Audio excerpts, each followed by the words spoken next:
Do it. And we are live. Welcome everyone to episode 151 of the Crafty Boys, the series that is not copying the Crafty Girls because we're not that young and nor are we girls. And I don't think most boys at our age want to play with slime. No, because that's not a thing. So hi, I'm Shane, and this is Alan, and we're in the same place now. We are. And Dave is still What? I know, shocking. I know. And you are where you are in does not compute. And if there's a bright center of the island, he's in the city that it's farthest from.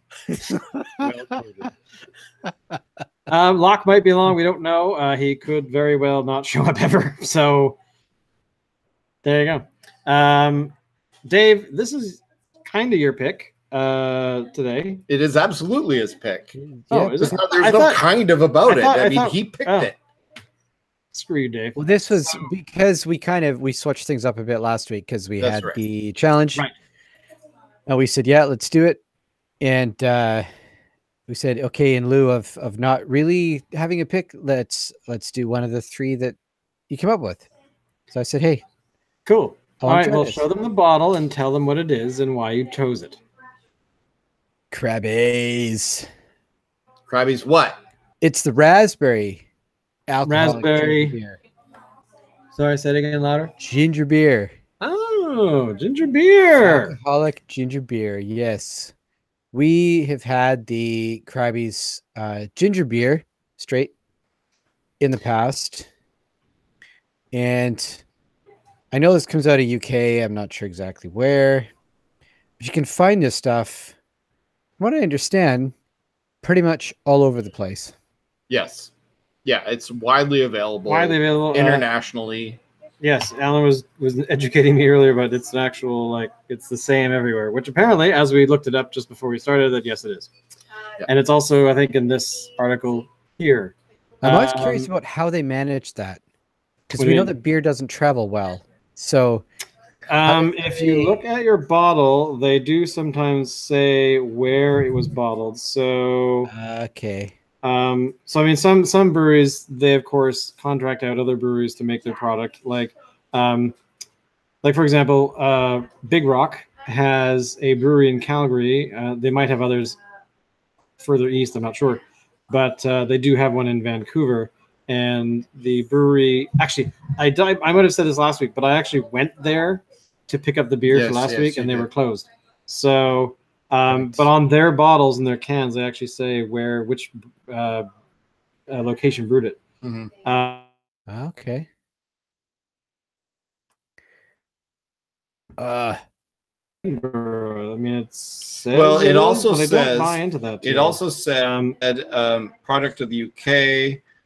Quebec consigne 20. Oh yeah, because the refund rate is different in Quebec than the rest of Canada. Oh, okay.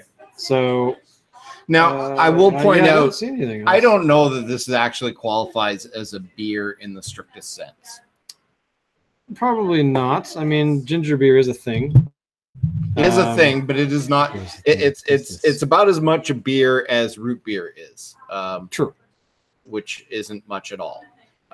But for, I mean, maybe we should just taste it. Let's just taste it. It's a beer in name. Okay. It's a beer in name. So crack yours open, and I want Dave, you to do the full-on pour so that everyone can see it. And by the way, your camera is very clear today. I'm kind of amazed. Oh. And your That's how it always looks for me. Really? Oh, okay. Yeah. All right, so I'm gonna. Oops, wrong camera. That's not a camera. That's the microphone. I'm gonna do a little pour here. Oh wow, look at that. Look at that. That's very red. So that on our end of the world is a very light and very bright. Yeah. Thing. Mm-hmm. It looks like a pop, and it's very powerful. It smells like a pop. Yeah, it really does.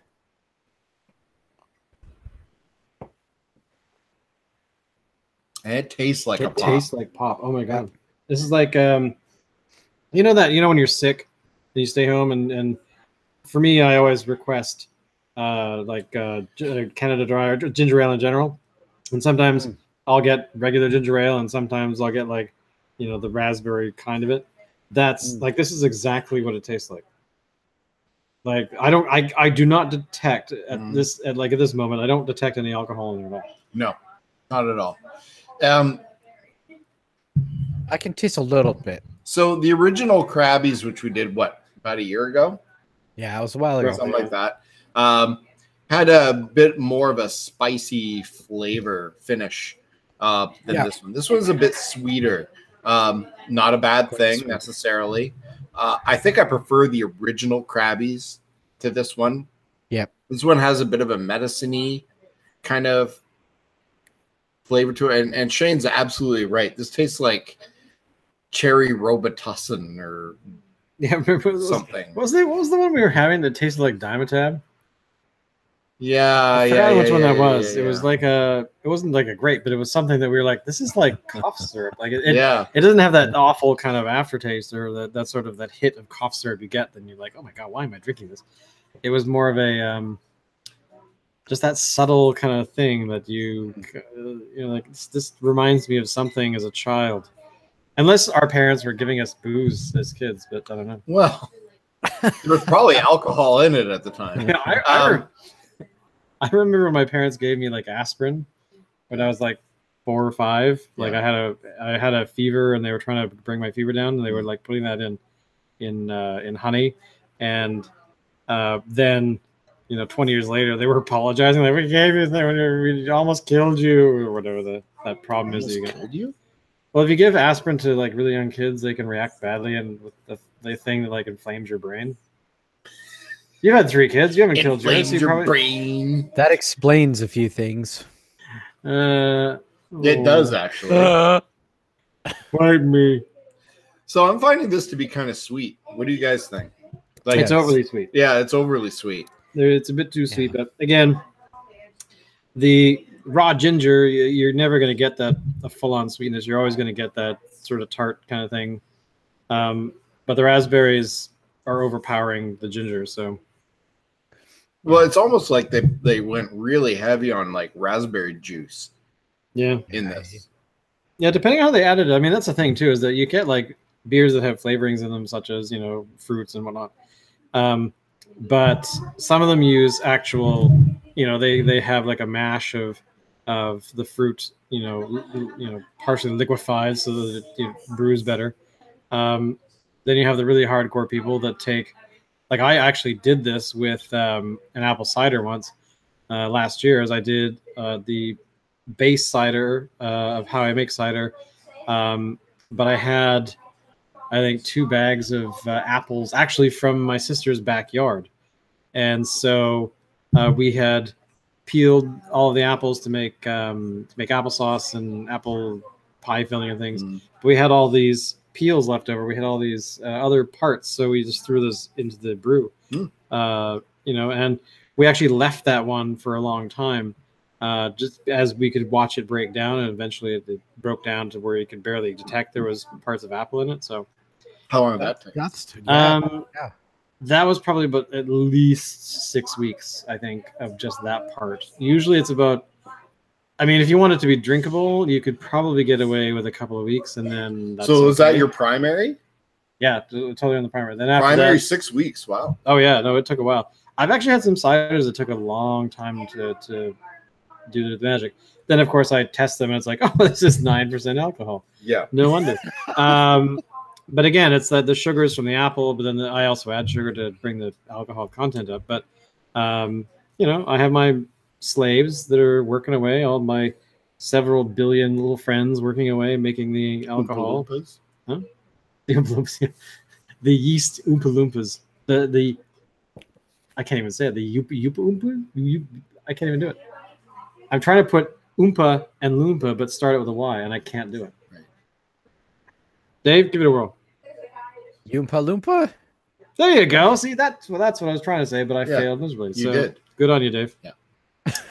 Good to know you're good for something, Dave. Jeez. So we all have a reason for being, Alan. Yeah. So, Dave, what do you think of this compared to the original Crabbies?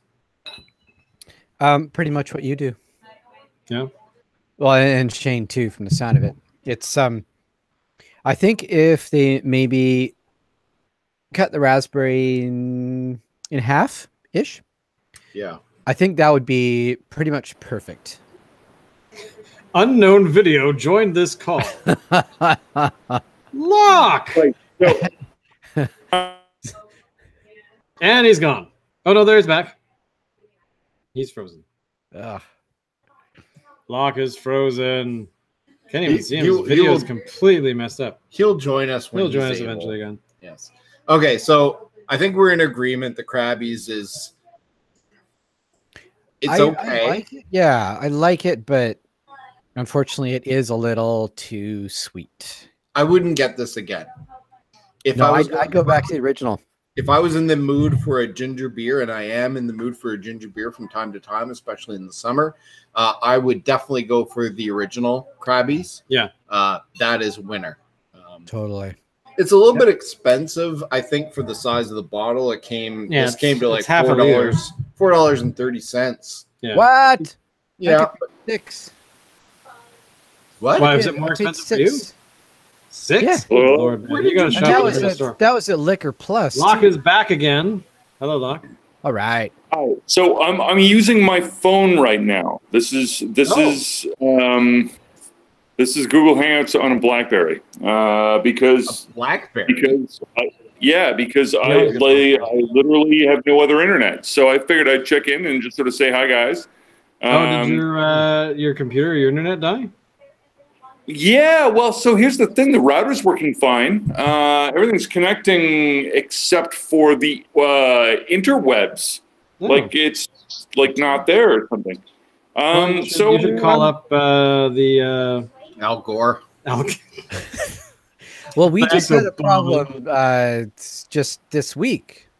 I don't know if it affected you guys. I think, Alan, I think you're Shaw, but Shane, you're not. Because Shaw basically went down throughout BC, I think, and Alberta. Oh, when? Yeah, Maybe they I were just down didn't for a notice. little while. It was fucking weird. It's the whole province. Stores even had to, in some cases, shut because they Oh, couldn't right. take payments and stuff. Oh, that blows. So Locke, basically, long story short, I'm here. My mother's birthday is tomorrow, so I'm in Victoria. And I like your desk. Holy crap, that's an amazing desk. It's a good desk, isn't it? That's a nice Yeah. set. So this whole Airbnb thing, as you can tell, is working out like really fucking wonderfully. I gotta say, How long not have a you been in this bad one spot? I'm sadly not very much longer. I'm here for another couple of weeks, and then it's off to Calgary for a junket, and then and then I'm going to be seeing you guys. Sweet. I'm going to be doing what you're doing right now. Only I'm going to be doing it with maybe both of you guys. Cool. Sure. Maybe. Rock and Yeah. roll. I'm game for that. Right on. The beer, by the way, this week, you probably got the email, but we're doing the Crabbie's Raspberry Alcoholic Ginger Beer. Oh, And sweet. It tastes just like Canada Dry Raspberry Ginger Ale. You cannot detect, at least I can't at all, the alcohol. And, Wow. And it's so sweet that I think that's probably why. Like the sweetness level is much higher than an alcohol Ginger taste. So. level? What is the ginger level? Like, is there? That's a very good question. I don't know, The ginger is ranked. but it's so sweet. I'm probably gonna throw up later. Yeah, it's really. Yeah. Okay. Although, quite honestly, I don't know if they're brewing this as much as they're claiming, because they do point out that they have grain alcohol in it. So I'm curious if they were basically making ginger ale and then being like, it needs booze, and then just putting in booze. So the brewing part is kind of, it's a lie. The brewing is a lie. But yeah, I don't know. It's one of those things that we're all out of agreement. It's too sweet.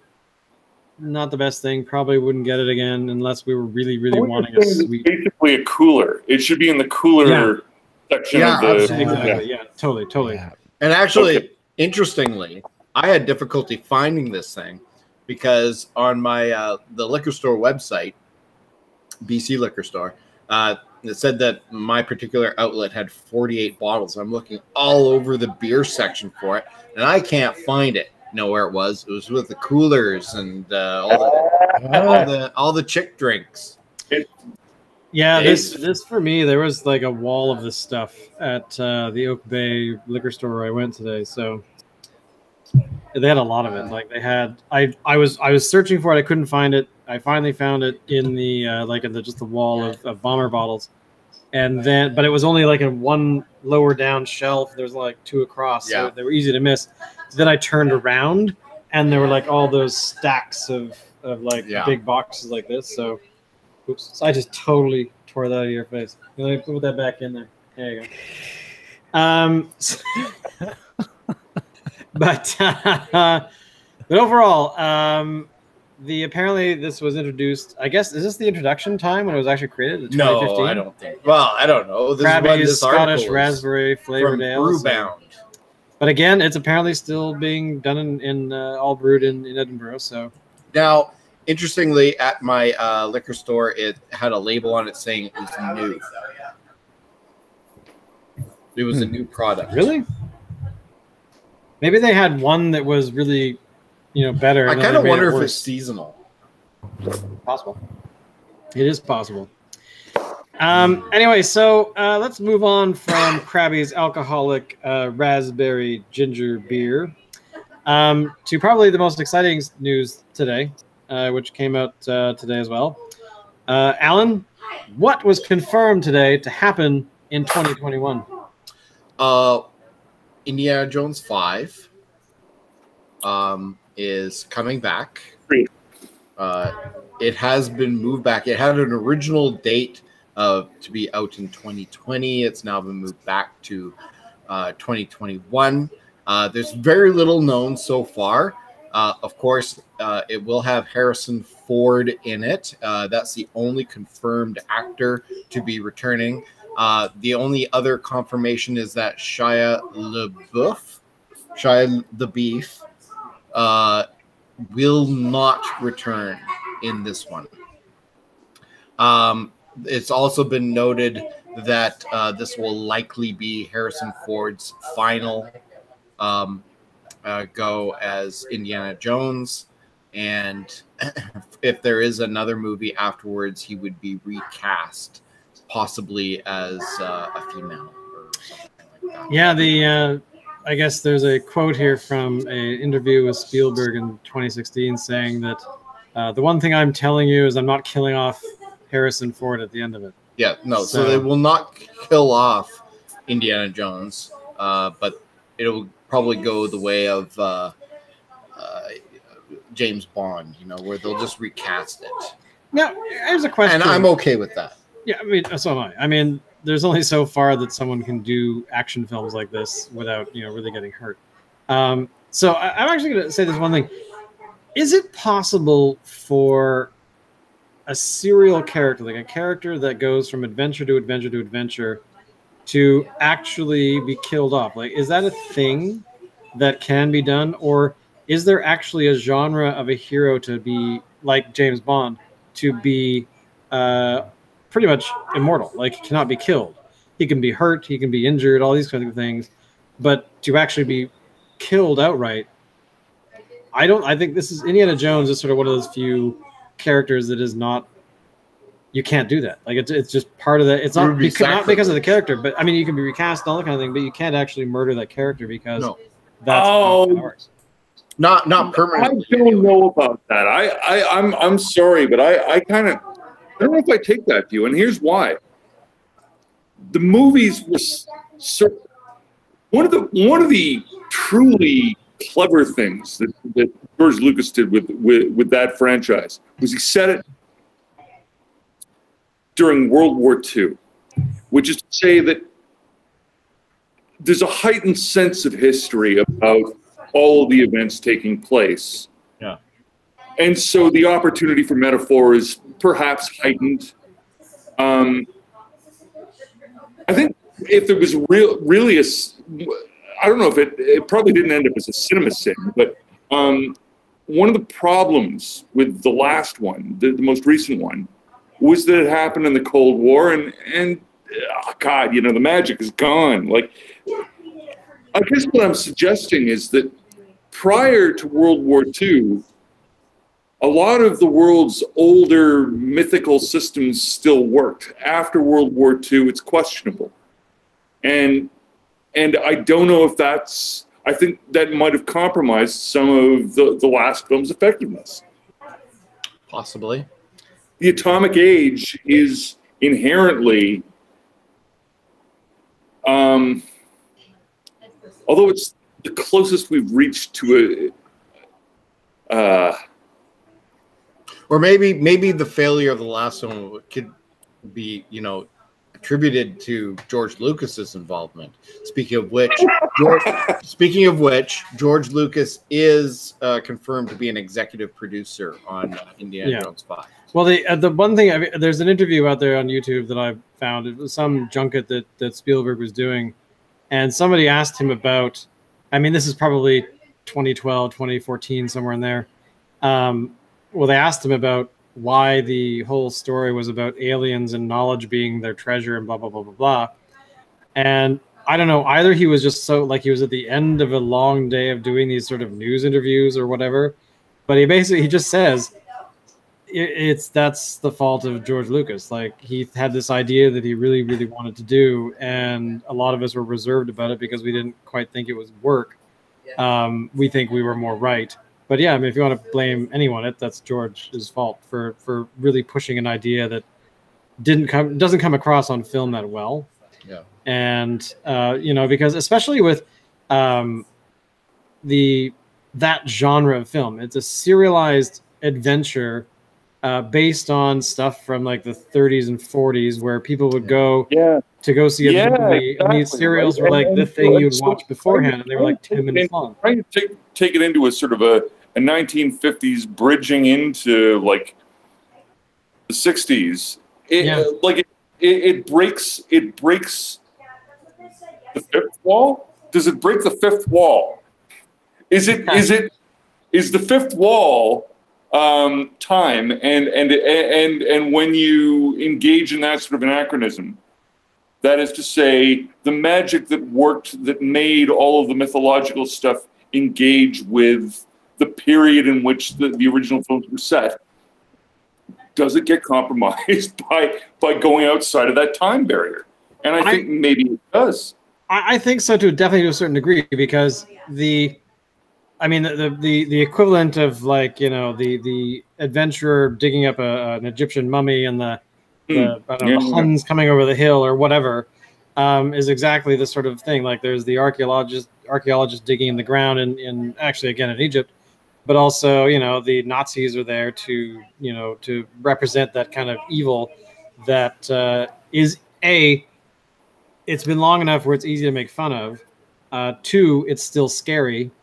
And 3, no matter what they do, the light of good is going to shine through at the very end, and all of that sort of thing. So the alien thing and the villains being kind of the Nazis, but not really. No, it wasn't the Nazis. Like, the Nazis were kind of... It was the Russians. Sorry, the Russians, right, sorry. The Russians not really being a suitable villain because... it was confusing what their motivation was. The best way I can describe it is I'm stealing from a YouTube channel called CinemaSins, where in his video about, which is always titled "Everything Wrong with Movie Name" in X number of minutes, the scene where Indiana Jones is being interviewed at the beginning, like right after the refrigerator, they're like, "Oh, we're trying to discover if he's a commie," and he's like, "No, he's like, oh, I hate the Reds," you know. But in that scene, they describe all these adventures that he and who was his buddy? What was the character's name? Mac had gone on that sounded way the hell more interesting than the film that we were watching. Yeah, like if they had bumped back 10 years to watch these guys go on these adventures to stop the commies from doing whatever, would have been a far more interesting thing. Which at the time I saw that film, I remembered, you know what? The best way to actually see that is to watch the Young Indiana Jones TV program, which, like, I don't know, 15 years ago, I'm assuming you guys know what Young Indiana Jones Chronicles are. Yes. So it was a show that ran. It ran for like 3 years, I think. I don't know if it's an A-grade idea, but it was an A-grade execution, wasn't it? It was really well. good. It had a lot of problems because it was way too expensive for TV at the time, and they had a lot of financial troubles because people. I mean, even as magical as George Lucas was, they wanted not more indie. They wanted more Star Wars at the time, so that was a bit of a problem. So, strictly from a funding financial perspective, because George Lucas had more money, but he had more money 10 years later than beforehand. So, but in the early 2000s, mid 2000s, those films actually got those TV shows actually got cut into movies. They recut them all and re-released them. So basically, if we really think about it, Indiana Jones has 26 movies. If you were to watch like back to back from the first episode of the Young Indiana Jones Chronicles. So, yeah, I mean, and like partway through, like in the second season, Harrison Ford shows up to sort of introduce the last few stories, because Indiana Jones went through this weird 1920s addiction to jazz. So it was kind of fun to watch Indiana Jones driving around in the snow somewhere in Utah or something. Yeah. And playing, finding a saxophone and actually playing it. With some Native American sidekick who they're holed up in a cabin. Yeah, they were in a cabin or something during a snowstorm, and the Reds were after them or something. Actually, it's probably that would have been a far more interesting movie than what we saw. So, yeah. So there you go. So I'm excited that they're doing another film, and I'm not against the idea of it being Harrison Ford's last. Spielberg involved. Sorry? Is Spielberg involved? He's the director. Yes, he's directing it. Yeah. Directing. Okay, all right, good. That's all I need to know. John Williams is going to do the score. John Williams is going to do the score after he announced he was going to retire. John Williams is doing the score. Oh, John, thanks, man. That means I'll listen to an entire Toto album tomorrow. Also, while no other cast members have been confirmed, what's her name? Who played Marion? Karen Allen. Karen Allen, thank you. Has expressed interest in being in it, as well as John Rhys Davies. Oh, wow. Who played Sala. That would be cool. Cool. He was offered a role in Crystal Skull and turned it down. Actually, I wouldn't. I mean, you can't. The problem with John Rhys Davies' character Sala was apparent in the third film. We were introduced to him in the first film. He was a family man. He was a sort of respected community member. He was very, he's intelligent. And in the third film, he got turned into a comic character, which even to this day, I'm kind of like, I can overlook it. But if I were to really analyze it, I'm like, so Denholm Elliott. Yeah, well, true. Because the Indiana Jones, the first Raiders of the Lost Ark was very much a kind of a semi-serious flick. It was. And even so was Temple of Doom. Pretty classic pulp. The third one, I don't know. There was something about that. There was a shift at some point for Spielberg. They felt they needed comic relief in it. For some which was weird. They're going after the Holy Grail of all things, and you'd think that they would be a little more reverent about it. Whatever. But overall, I guess that also the people that wrote David Kopp, who wrote Crystal Skull, poor man, but also wrote Jurassic Park. Is being replaced. Is being replaced? Oh, is that what? By Jonathan Kasdan. Oh, Kasdan, sweet. Who is Lawrence Kasdan's son. Lawrence Kasdan wrote Raiders. Yeah, so that's kind of cool. Now, it's not clear what Kasdan's role is going to be. Is he rewriting the script entirely, or is he making tweaks to the original script? Nobody knows. Well, if somebody passes a Crystal Skull, as long as he makes it good, I actually don't care.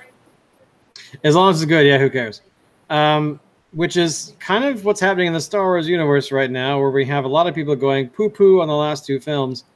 And as I was telling Alan before we started... Okay, you know my objection. His voice is not deep enough. That's true. Besides his voice not being deep enough. Yeah. The void thing, space entity was a Muppet. It was a digital Muppet, but it was a Muppet. Other than that, I thought it was great. Yeah? Okay. It was like a duster, like it should be. I agree. So let's move on to this story. So this is kind of heartwarming. And Alan knows way more about this already. Well, I've read it. The beer. Here's the title. This beer was developed for breast cancer patients. A Czech brewery's Mama Beer is alcohol-free, slightly sweet to the mouth, or slightly sweet to help overcome the metallic taste of chemo mouth. So that's kind of cool. So there's lots of side effects from chemotherapy, and one of the side effects is something where your taste buds get all messed up. You don't taste things the way you used to. Going through that right now. Mm-hmm. Yeah. So this brewery in the Czech Republic has created a beer specifically for breast cancer patients. It's non-alcoholic. It contains vitamins and minerals, and it is brewed in such a way that patients who are having chemotherapy, it overcomes the problem with the taste buds, so it will taste like a normal beer to them. Interesting. So the rest of us, it tastes really fucked up. Yes, it would. In fact, it would. Well, you know, it would probably taste sweet to us. So apparently, beers, especially bitter beers, to a cancer patient, taste even more bitter, almost undrinkably bitter. So what they've done is they've increased the sweetness on it to mask the bitterness of the beer. It's an interesting idea. It probably won't ever be released anywhere outside of the Czech Republic, so we'll never be able to try it here. But it's an interesting concept. It has been available to medical practitioners and food preparers in the Czech Republic. It's actually available to people in the cancer centers there, which is interesting. But it kind of goes to this old Czech phenomenon where they consider that beer is medicine. So to live healthy, you must drink beer. The average Czech consumes 36 gallons of beer per year. That doesn't really seem like a lot. I don't know. Am I wrong? Okay, how many pints in a gallon, boys? I don't know how many liters that is. So if you think about it, a carboy, when you make your own beer at home, a carboy is 5 gallons. Okay, so can't see the keyboard. How many gallons do they consume a year? So how many pints in a gallon? So pints in a gallon, 8 pints. Now, this is, of course, U.S. liquid gallons. I don't know. Maybe it's the imperial I don't think it's thing. But anyway, I'm just going to leave it at U.S. ones. So basically, 8 pints. So if we're drinking, was it 36 gallons a year? That's 288 pints. That's actually not a lot. So that's like a beer, almost a pint every other day. Yeah. And maybe even every second day. Come on. It's like having a pint like 4 times. Oh yeah, okay. Yeah, no. I think I can confirm that I'm somewhat above that average. Yeah. After this show started, yes. Which reminds me, speaking of this show, I posted a couple days ago the lost episode, episode 15. If anyone has ever noticed, if they went through our list of videos, they would always see that episode. Probably not. No. I didn't say anything about it, so I just kind of did it.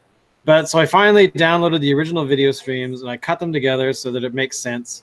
Because but we had doesn't make sense. Partway A, I had too much before the show, and 2, the episode kind of broke down because we were silentlining, and I think I was silentlining most, but the sound was just terrible. So I cut it together.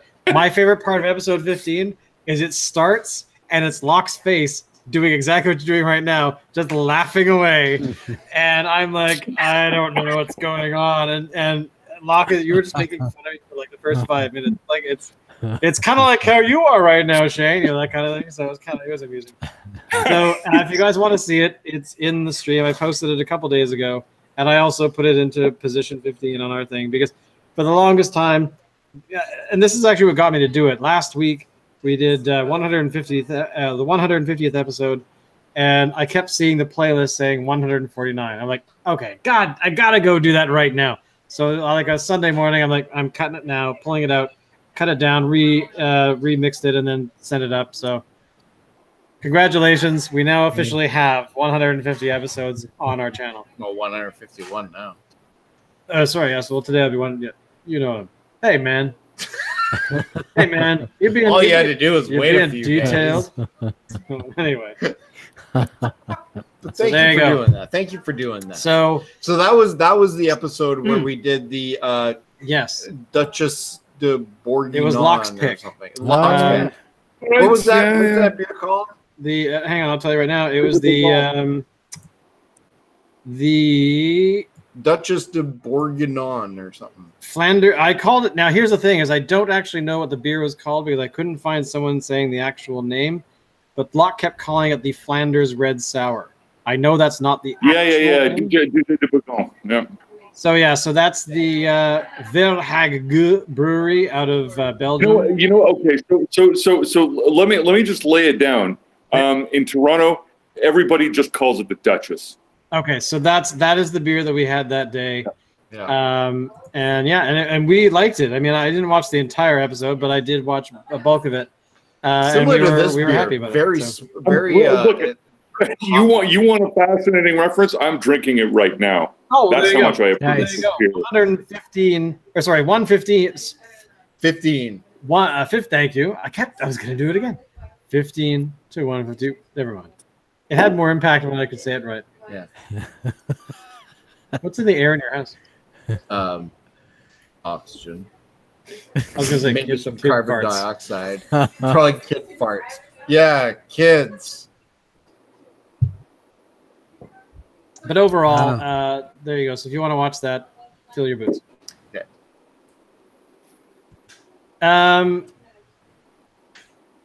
It's summer. There was something else that is coming out soon, or just came out. Dave. Finally. So here's I was going to bring up, but I forgot. Here's a quick from what's going on in Ontario right now. So the other night I was drinking Waterloo Dark. That is the classic sort of Ontario sort of semi-craft beer from olden times. It used to have the Duke of Wellington, the Iron Duke, on the bottle. They now come in cans. Here's what they've just introduced, and that seems to be popular, including with my stepmother, is their Rattler. They're doing a Grapefruit Rattler, which is to say it's a high proportion of grapefruit juice, like probably half, and half something malty of nature that probably resembles beer. But in any event, yeah, it seems to be catching on. They seem to be doing well with it. Cool. My experience with Rattlers, I will admit, is spotty. I once went out on the town, first to a cocktail bar, and then afterwards to the Ship and Anchor in Calgary, where I drank a Rattler. Following cocktails with a Rattler, not a good idea. Don't do that ever. Don't do it. Not good. Bad, bad. Very bad. Bad. But then again, we drank so goddamn much that night. This was when Allie and I were still early in dating, I think, actually. And this was the occasion when the goddamn fucking engine blew up in the Jeep.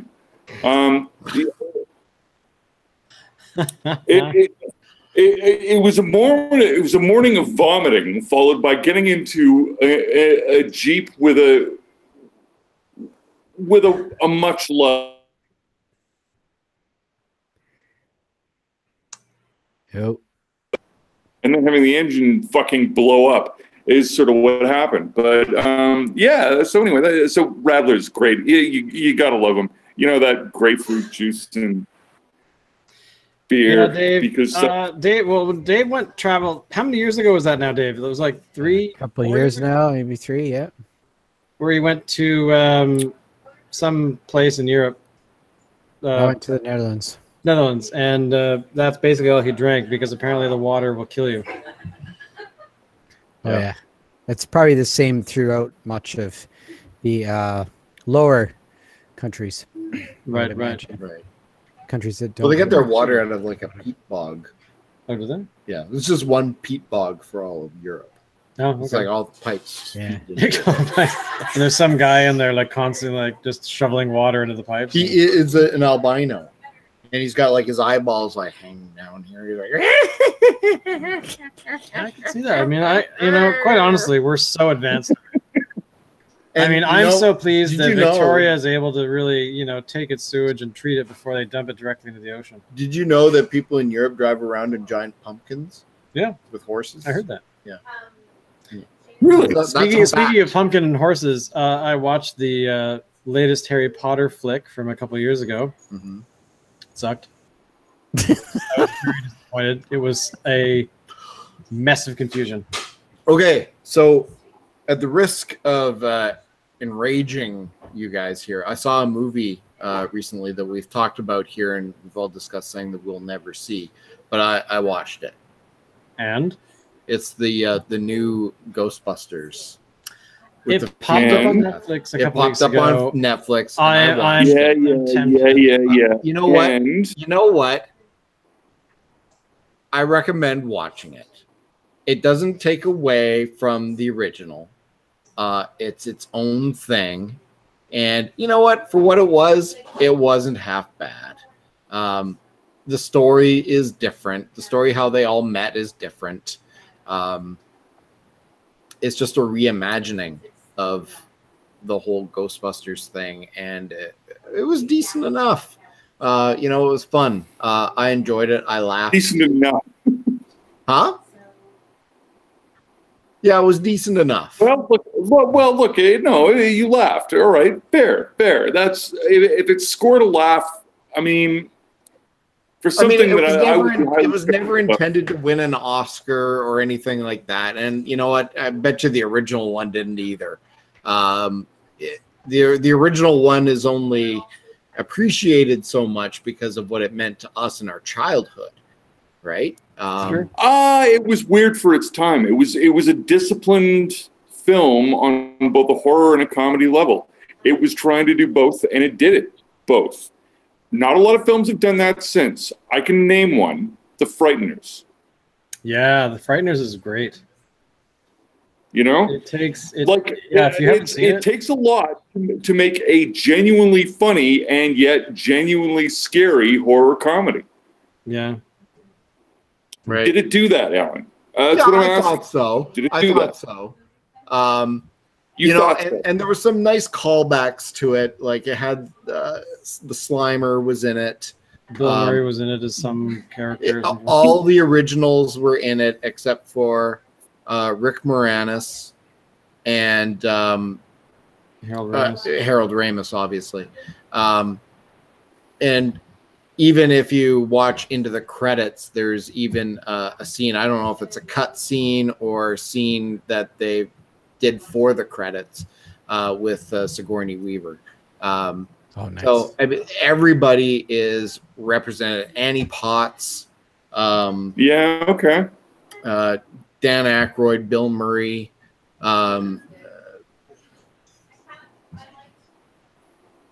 Ernie Zedmore, Ernie Hudson. Ernie Hudson is in it, and even the original location was the firehouse played a cameo in it at the beginning.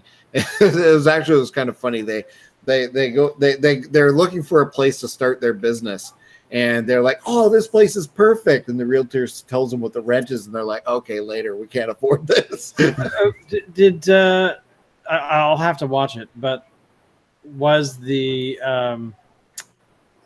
premise of the film is that the Ghostbusters had never existed before. That's right. Okay, so this is like this is the first time. Brand new imagining. Paranormal. Was it paranormal? Like maybe it's another No, dimension, they had another name that was really complicated and convoluted, way more convoluted than that. Okay. And that they wanted to stick to, and it was actually a media person who coined the term Ghostbusters and said, these Ghostbusters, hey, that's not what we're called. And then they just they ran with it after a bit. So I still don't think I can watch it, but no, I thank you for relating that news. I'll tell you what I have been watching.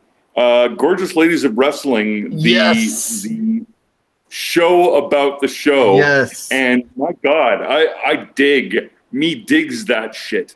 Yeah. We Alice and I burned through the first season fairly quickly. The second season is now up. I have not gone into the second season yet. We watched the first episode about a week ago or so. And it basically it's like they took a summer break and then they were going back to their, I guess because the first season ended with them doing like the pilot or whatever, and then the second season is them actually being picked up to continue. So yeah. Now I will say this: it's not. Did you guys watch Gorgeous Ladies of Wrestling at 2 in the morning back in the old days? Sorry, say that again. Did you guys watch Glow back in the old days? Absolutely. It was on. Was it before or after the WWF? After WWF. It was after the original show. Yeah, I remember because back then, I mean, Locke, you might remember. I don't know. It was a long time ago, but when I had sleepovers at my parents' place, I built blanket forts in the basement so that I had like a large mattress in front of the TV that my parents had in the basement, and I would have like forks over top of it. So but there was kind of like it was almost like a ritual on Friday nights when you had a sleepover that you had to watch the WWF and then Glow. So because it was like that sort of that magic hour of that sort of 83 to 85 kind of. Oh, later, up to like 88. Well, how long did Glow go for? When did it actually finish? Look, I don't know if I know exactly. I 86. I know that it probably continued on in syndication after that. True. But you know what? And I will point out the Glow elements of it. Go on. The Glow show on Netflix is not, the characters in it are not the same characters from the original show. These are sort of archetypes. That they're. My favorite is Wolf Girl, or whatever the hell her name is. Yeah. Guy that dresses which is very ultimate. She's a very ultimate warrior in her way. Did you guys watch Stampede Wrestling? A little bit. Yeah. Okay. Only when I could. I wasn't on that often. I dated Roddy Piper's niece for a brief period of time, and I've been to. I used to go to Stampede Wrestling live in Calgary in the early 90s. That is fucking cool. I wish I could have done that. You probably watched a guy that I know. So I coach Little League Baseball, and there's a guy that I have coached with for years. He's a big guy. He's really intimidating looking. He's easily, 6 foot, 6'1". Really nice guy, but I mean, I wouldn't want to pick a fight with him. And I don't know how this came up, but he's apparently a former pro wrestler, and he started with Stampede Wrestling, and learning with Stu Hart. He knows like a lot of the big time wrestlers, and he quit when he was still fairly young in it because he was concerned that he was gonna wind up dead one day. Everybody does, and most of them have, probably earlier than their time. But then again, how much do they live in the meanwhile, and how much do most people? It's true. Which reminds me, just mentioning Stampede Wrestling, I actually just I saw this earlier today in my news feed. Bret Hart supposedly is saying that Owen Hart's widow is trying to destroy his wrestling legacy. But the other thing was this. which I didn't realize, is the XFL is coming back. Yes. And but again, Bret Hart is supposedly being like, yeah, so the players will be treated much better than wrestlers, despite wrestling funding the XFL. Did you guys hear this at all? That the XFL was I've heard that for a couple of years now. Okay, wait. Are we talking about the stripper football league? No. No, it's like football with wrestlers, but it's a football league that is started by the WWE. So it's football. Wasn't there like a bikini football league or something like that? There is, but there this is or different. was. There is. What's it called? I don't know. The Does BFL? it matter? Does it matter? The XFL was actually created 20 years ago or something like that, and it ran for a couple of seasons, and then it eventually folded. I don't think it'll ever see the light of day again. I don't think they'll get the investment that they need. This is my favorite quote from Bret Hart. They will be treated like the finest cattle, animals. The treatment they will get is heads and tails above what the wrestlers will get. So the wrestlers will get chicken feed at the bottom. If they get injured, they get sent off. And it's a very cut and dry. I don't know what the hell he's even talking about here, but apparently that's to say that the wrestlers won't be like taken out the back, I guess, and shot. He's a Calgary boy, right? So maybe that's what he's trying to do. I don't. How does this work? Is it sort of like you're having yourself a scrum, and then in the middle of it, somebody declares a wrestling match, and so it's two guys scrum? I don't think honestly, that would be cool. It's just football. If they did the wrestling match thing, it probably would do a lot better. That is kind of awesome because there would be, okay. Here's the down. All right, now you get in the ring.